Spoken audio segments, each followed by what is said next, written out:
Кайырлуу күн, калайсыздар? Бүгүн биз 3-этапты айтатын боламыз толуктай. Эң алдымен биз 2-этапта жасаган закваскамызды ушундай жаймен газын чыгарып аламыз. Толуктай газын чыгарып алгандан кийин ыдыска жаймендеп куябыз. Жаймен куябыз, алмалардын үлкен бөлүктөрү кетип калмау керек. Кетип калып жатырса, міндетті түрдө сүзгүмен сүзүп алыңыздар. Осылай баарлыгын куюп аламыз.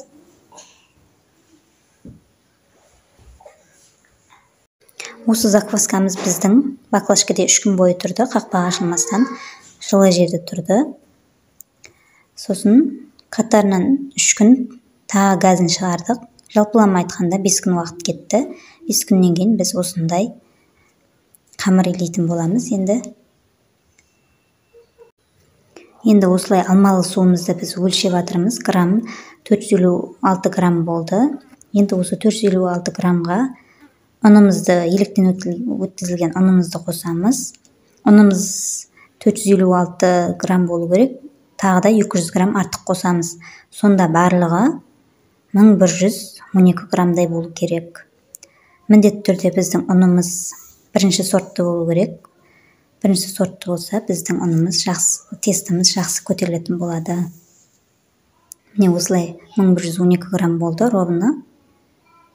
Енді осының барлығын біз жақсылап илейтін боламыз.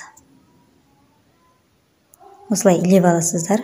Унду артық қоспаймыз. Осы бөлшелген грамм арқылы илеп жасай береміз. Міне осындай жұмсақ болды. Жұмсақ болса да, қолға жабысып тұрса да, осылай банкіге салып аламыз. Қолымызға жабысып тұрса да, енді осылай сала береміз. Мен осындай 2 литр банкіге салып жатырмын. Осылай барлығын салып аламыз.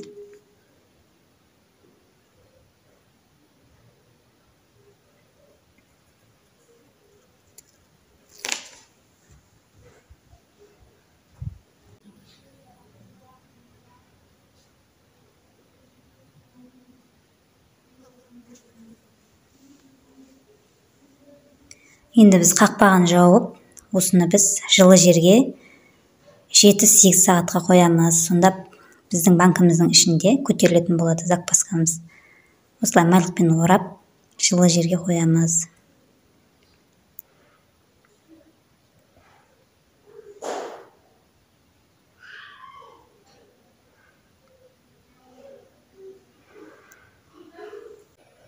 Міне менің закваскам дайын болды. Осымен 7-8 сағаттай тұрды. Осындай күшті болып көтерілген. Бүгінгі 3-ші этабымыз осымен аяқталды. Келесі видеода біз нанымызды пісіретін боламыз. Келесі видеоны сіздер міндетті түрде қараңыздар. Осындай күшті болып көтеріліп шықты. Дрожждан кем емес. Сіздерге каналым ұнаса, лайк басып, тіркеліп, комментарий қалдыруды ұмытпаңыздар. Сау болыңыздар.